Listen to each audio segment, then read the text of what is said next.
오늘 우리에게 주신 하나님 말씀을 보겠습니다. 민수기 19장 11절부터 22절 말씀입니다. 다 함께 읽도록 하겠습니다. 사람의 시체를 만진 자는 이레 동안 부정하리니 그는 셋째 날과 일곱째 날에 제물로 자신을 정결하게 할 것이라.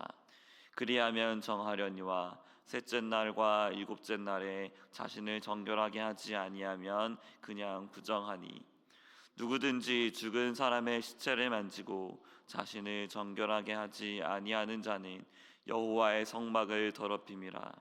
그가 이스라엘에서 끊어질 것은 정결하게 하는 물을 그에게 뿌리지 아니하므로 깨끗하게 되지 못하고 그 부정함이 그대로 있음이니라.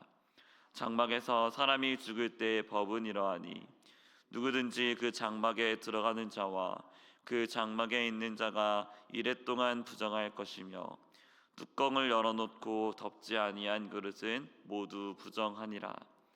누구든지 들에서 칼에 죽은 자나 시체나 사람의 뼈나 무덤을 만졌으면 이레 동안 부정하리니, 그 부정한 자를 위하여 죄를 깨끗하게 하려고 불사른 재를 가져다가 흐르는 물과 함께 그릇에 담고, 정결한 자가 우슬초로 가져다가 그 물을 찍어 장막과 그 모든 기구와 거기 있는 사람들에게 뿌리고, 또 뼈나 죽임을 당한 자나 시체나 무덤을 만진 자에게 뿌리되, 그 정결한 자가 셋째 날과 일곱째 날에 그 부정한 자에게 뿌려서 일곱째 날에 그를 정결하게 할 것이며, 그는 자기 옷을 빨고 물로 몸을 씻을 것이라.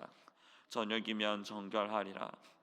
사람이 부정하고도 자신을 정결하게 하지 아니하면 여호와의 성소를 더럽히리니, 그러므로 회중 가운데에서 끊어질 것이니라. 그는 정결하게 하는 물로 뿌림을 받지 아니하였은즉 부정하니라. 이는 그들의 영구한 율례니라. 정결하게 하는 물을 뿌린 자는 자기의 옷을 빨 것이며, 정결하게 하는 물을 만지는 자는 저녁까지 부정할 것이며, 부정한 자가 만진 것은 무엇이든지 부정할 것이며, 그것을 만지는 자도 저녁까지 부정하리라. 아멘. 할렐루야. 오늘도 하나님께서 우리를 은혜 가운데 불러주셨습니다. 우리가 주님의 이름으로 간구할 때 오늘도 하나님께서 우리의 간구에, 우리의 기도에 속히 응답하실 줄 믿습니다. 오늘 본문 말씀은 부정한 자를 정하게 하는 붉은 암송아지의 죄에 대한 말씀에 이어서 이제 실제로 어떤 자가 부정하고 그 부정한 자가 어찌해야 하는지를 자세하게 구체적으로 알려주시는 말씀입니다. 19장 초반부에서 말씀하신 이 속죄죄에 대해서 더 구체적인 지침을 주시는 것입니다. 특별히 어제 말씀은 전 공동체적으로 아주 심각한 죄를 지은 이스라엘 백성들에 위한 속죄죄를 얘기하셨다면, 이제는 이스라엘 공동체 안에 부정함이 퍼지지 않도록 부정한 자 개인을 어떻게 정결하게 할 수 있는지를, 그 방법을 알려주고 계시는 말씀이라고 할 수 있겠습니다. 특별히 그런 의미에서 오늘 본문은 정결하게 해야 할 부정한 자가 누구인지, 무엇이 부정한 것인지를 말씀해 주고 계십니다. 그 구체적인 예시로 시체를 만진 자에 대해서 이제 쭉 말씀하고 계십니다. 시체는 죽은 사람이지요. 성경은 죽음을 죄의 결과라고 말씀하고 있습니다. 또한 특별히 이스라엘 백성들, 광야에서 죽은 이스라엘 백성들의 경우를 생각해 본다면, 그들은 여호수아와 갈렙을 제외하고 자신의 죄로 말미암아서 심판을 받아 죽은 것이기 때문에 이 사람들의 죽음과 죄와의 관련성은 조금 더 두드러집니다. 이스라엘 백성들이 시체를 만졌다면 아마 그 시체는 대부분 심판으로 말미암아 죽은 이스라엘 백성들의 시체일 것입니다. 하나님께서는 이런 죽음과 이런 죄로 인한 죽음과 접촉한 자들을 부정하다라고 말씀하고 계십니다. 하나님은 시체로 말미암은 이 부정함에 대해서 아주 구체적인 지침을 주십니다. 사람의 시체를 만진 자는 7일 동안 부정합니다. 이 부정한 자는 셋째 날과 일곱째 날에 암송아지의 재를 섞어 만든 잿물로 정결하게 해야 합니다. 셋째 날과 일곱째 날에 자신을 정결하게 하지 않으면, 이 정결하게 하는 물을 뿌리지 않으면 이 사람은 7일이 지나도 그냥 부정한 상태로 쭉 계속해서 있게 됩니다. 이러한 사람에 대해서, 이렇게 부정함에 계속해서 머무르는 이 사람에 대해서 하나님은 엄격하게 이렇게 말씀하십니다. 민수기 19장 13절 말씀을 잠시 한번 보겠습니다. 누구든지 죽은 사람의 시체를 만지고 자신을 정결하게 하지 아니하는 자는 여호와의 성막을 더럽힘이라. 그가 이스라엘에서 끊어질 것은 정결하게 하는 물을 그에게 뿌리지 아니하므로 깨끗하게 되지 못하고 그 부정함이 그대로 있음이니라. 아멘. 어떤 사람이 죽은 사람의 시체를 만져서 부정하게 된 상태로요, 계속해서 그대로 머물러서 자신을 정결하게 하지 않는다면 하나님께서는 그 사람에 대하여서 그가 여호와의 성막을 더럽혔다라고 엄중하게 말씀하십니다. 그렇게 부정함에 머물러서 여호와의 성막을 더럽힌 자에게 하나님께서는 그를 이스라엘 백성에게서 끊어지게 하는 형벌을 내리십니다. 그의 죄목은 정결하게 하는 물을 뿌림받지 않아서 깨끗하게 되지 않고 그 부정함이 그대로 있도록 놔두었다는 것입니다.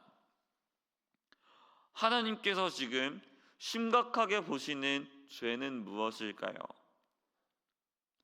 그가 하나님께서 주신 은혜의 수단을 거부함으로, 그 정결하게 하는 물을 뿌림받지 않음으로 부정함 가운데 그대로 계속해서 머물렀다는 것입니다. 하나님은 더욱 구체적으로, 지침을 더욱 구체적으로 말씀하십니다. 장막에서 사람이 죽었을 때, 즉 이스라엘 백성들이 거주했던 그 텐트에서 사람이 죽었을 때 그 장막에 들어가는 자도, 그 장막에 계속해서 거주했던 자도 누구든지 7일 동안은 부정해집니다. 그 텐트 안에서 뚜껑을 열어놓고 덮지 아니한 그릇들도 모두 다 부정해집니다. 또 다른 경우로 들에 나가서 칼에 죽은 자나 시체나 사람의 뼈나 무덤을 만졌다면 그 사람도 누구든지 7일 동안 부정해집니다. 생각해보면요, 이스라엘 백성들은 광야길에서 전쟁을 해야 되기 때문에, 또한 광야 1세대들은 약속의 땅에 들어가지 못한다고 심판을 받았기 때문에 이런 일들은 이스라엘 백성 누구에게나 일어날 수 있었던 일입니다. 이렇게 시체와 접촉했던 일들은 누구에게든지 일어날 수 있었습니다. 하나님께서는 이런 이스라엘 백성들을 그대로 두시지 않고 그들이 다시 정결하게 될 수 있도록, 깨끗하게 될 수 있도록 은혜의 방법을 허락해 주십니다. 그 방법이 어제 본문부터 계속해서 등장했던 암송아지의 잿물을 뿌리는 것이죠. 이렇게 정결하게 되는 것, 다시 깨끗해지는 것은 이스라엘 백성들에게 있어서 정말 중요한 의미를 지니고 있습니다. 왜냐하면 정결함은 하나님과의 관계와 곧장 연결되기 때문이에요. 이스라엘 백성들은 정결해야만 여호와의 성막으로 나아갈 수 있었습니다. 하나님은 거룩하시기 때문에 부정한 자를 가까이 하실 수 없었습니다. 하나님은 부정한 자가 성막 안으로 들어오는 것을 매우 엄중하게 심판하십니다. 20절 말씀을 보면요, 13절과 같은 내용이 드러났는데 한번 이 말씀을 보도록 하겠습니다. 사람이 부정하고도 자신을 정결하게 하지 아니하면 여호와의 성소를 더럽힘이니 그러므로 회중 가운데서 끊어질 것이니라. 그는 정결하게 하는 물로 뿌림을 받지 아니하였은즉 부정하니라. 아멘. 사랑하는 성도 여러분, 오늘 본문을 자세히 한번 살펴보면요, 하나님께서 계속해서 엄중하게 책망하시고 심판하시는 부분이 어떤 부분일까요? 시체를 만진 것일까요? 부정해진 것일까요?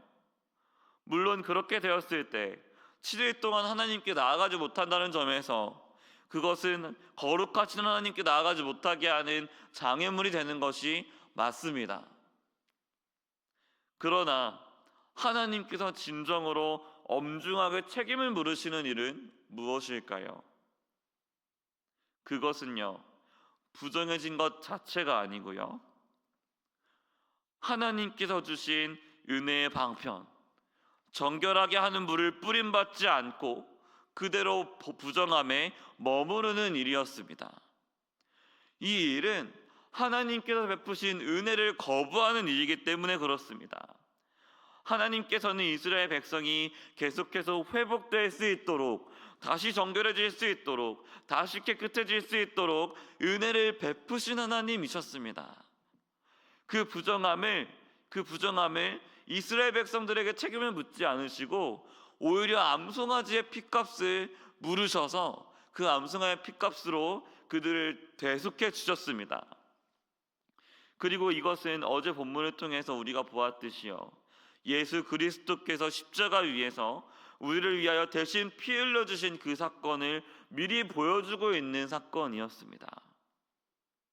그들의 부정함을 해결하기 위해서 암송아지가 피를 흘려야 했습니다. 본래 부정함을 입은 이가 죽어야 마땅하지만 하나님께서는 그 부정함을 입은 자를 대신해서 속죄 제물의 피를 대신 받으셨습니다. 그렇기 때문에요, 그렇게까지 은혜를 베푸신 하나님의 은혜를 거부하는 일은, 이 정결하게 하는 물을 뿌림받지 않는 일은 굉장히 심각한 일이었습니다. 왜냐하면 우리를 용서하시는 하나님의 은혜를 전면적으로 거부하는 일이었기 때문에 그렇습니다. 사랑하는 성도 여러분, 우리는 예수 그리스도의 피로 씻음을 받아서 이제 부정함에서 나와 거룩하게 되었습니다. 하나님께서 우리를 그 부정함에서 건져 주셨습니다. 우리를 그 부정함에서 나와서 정결함을 입게 하시고 더 나아와서 거룩함을 입게 하셨습니다. 그 일을 위해서, 우리를 이렇게 용서하시기 위해서 예수 그리스도의 피값이 치러졌습니다. 하나님께서 모든 것을 다 내어주셨다는 것이죠. 우리의 모습을 한번 되돌아보기 원합니다. 하나님께서 자기 아들의 피값으로 우리의 죄값을 대속해 주셨거늘 우리는 오늘 그 은혜를 정말 가볍게 여기지 않고 무겁게 여기며 계속해서 감사하며 기억하고 있는지요? 마치 이스라엘 백성과 같이 그 하나님의 은혜를 거부하고 그저 부정함에 머무르려 하는 것은 아닌지요? 하나님을 떠나서 죄악에 머물러 있는 것이 더 좋다 여기고, 더 편하다 여기고, 심지어 더 행복하다 여겨서 여전히 하나님의 뜻이 아니라 내 욕심대로 행하고 있지는 않은지요? 사랑하는 성도 여러분, 모든 세상 만물 중에 가장 믿을 수 없는 것이 사람의 마음이요, 모든 세상 만물 중에 가장 속기 쉬운 것이 사람의 마음입니다. 우리의 마음이 얼마나 하나님 앞에 정직하기보다, 하나님의 말씀대로 살기보다 내 뜻을 관철하고 내 욕심대로 행하는 것을 좋아하는지요? 한번 돌이켜보면 정말 놀랄 때가 많습니다. 우리의 마음은 하나님의 말씀을 듣고 돌이켜 회개하기보다 내 마음에 합한 대로 행하는 것을 훨씬 더 좋아합니다. 우리 마음이 하나님 보시기에 얼마나 부정한지요. 그러나 하나님께서는 이러한 우리의 악함을 아시고 하나님께서 세상 모든 만물보다 비교할 수도 없이 귀하신 자기 아들 예수 그리스도를 우리를 위한 속죄 제물로, 우리를 위한 화목 제물로 받아 주셨습니다. 그 아들의 머리 위에 하나님께서 자신의 진노를, 우리의 죄에 대한 자신의 진노를 하나도 남김없이 다 쏟아 부으셨습니다. 그 깊으시고 넓으시고 높으신 하나님의 사랑을 우리가 무시한 채로 나의 욕심과 나의 뜻을 계속해서 관철하고 있다면 하나님 앞에서 얼마나 죄송스러운 일인지요. 사랑하는 성도 여러분, 오늘도 우리는 은혜가 필요합니다. 예수 그리스도의 십자가 은혜가 다시 필요합니다. 우리의 이러한 패역한 마음, 속기 쉬운 마음이 무너지고 다시 하나님 앞에 정결해지는 방법은 오직 우리 주 예수 그리스도의 십자가 은혜밖에는 없습니다. 오늘 하루 우리가 다시 한번 그 십자가의 은혜를 거부하지 않고 그 십자가의 은혜를 다시 한번 귀하게 여기며 그 은혜에 감사하며 오늘 하루를 믿음으로 살아내기를 주님의 이름으로 축복합니다. 그 십자가의 은혜 의지하여서 다시 주님 앞에 가까이 나아가는 주님과의 그 친밀한 교제를 누리는 우리 모든 성도님들 되시기를 주님의 이름으로 축복합니다. 잠시 기도하겠습니다. 하나님 아버지, 오늘 이 새벽에도 우리를 불러주셔서 다시 한번 주님의 그 크신 은혜를 기억하게 하시고 하나님의 크신 사랑을 기억하게 하시니 감사합니다. 하나님, 우리가 그 사랑 앞에 진실해지기 원합니다. 하나님의 그 은혜 앞에 정직해지기 원합니다. 그 은혜를 거부하는 것이 아니라 우리가 그 은혜를 받아먹고 누리며 하나님의 크신 은혜를 받아먹고 누리며 하나님과의 친밀한 교제에 이르기 원합니다. 하나님, 우리의 패역한 마음 주님의 도우심이 필요하오니 우리를 긍휼히 여겨주셔서 그 십자가의 은혜 다시 한번 더딥혀 주시고 우리가 그 은혜로 담대하게 주님 앞에 나아갈 수 있도록 도와주시옵소서. 하나님의 은혜 가운데 우리가 더욱더 담대하게 주님 앞에 나아갈 수 있도록 우리가 다시 한번 십자가의 은혜를 우리 마음 깊이 새길 수 있도록 도와주시옵소서. 하나님, 이렇게 믿음으로 살아가는 우리 모든 성도님들의 하루 가운데 하나님께서 믿음으로 살아갈 힘을 더해 주시고 세상을 이겨낼 힘을 더해 주셔서 믿음으로 세상을 이겨나갈 수 있도록 도와주시옵소서. 오늘도 믿음으로 죄를 이겨나갈 수 있도록 도와주시옵소서. 하나님, 우리가 더욱더 주님께서 주신 사명을 잘 감당하기 원합니다. 그 사명 우리가 충성되게 감당할 수 있도록 주님께서 늘 도와주시고 우리를 주님께서 붙들어 주시옵소서. 하나님, 아픈 환우들이 있습니다. 하나님, 그 아픈 지체들 주님께서 긍휼히 여겨주시고 그 마음 가운데 그 몸 가운데 영육간의 강건함 주시고 위로를 허락해 주시옵소서. 계속해서 진행되고 있는 교회에 많은 일들이 있습니다. 하나님, 그 일들 주님의 은혜로 차고 넘치게 도와주시고 더욱더 우리 수원화산교회가 주님 앞에 충성되게 사명 감당하는 더욱더 충성되게 복음으로 사람을 살리고 키우고 고치는 교회가 될 수 있도록 도와주시옵소서. 연휴입니다. 오고 가는 길 모든 성도님들의 발걸음 지켜주셔서 안전할 수 있도록 지켜주시옵소서. 우리가 끝까지 함께 하실 줄 믿고 감사드리오며 예수 그리스도의 이름으로 기도합니다. 아멘.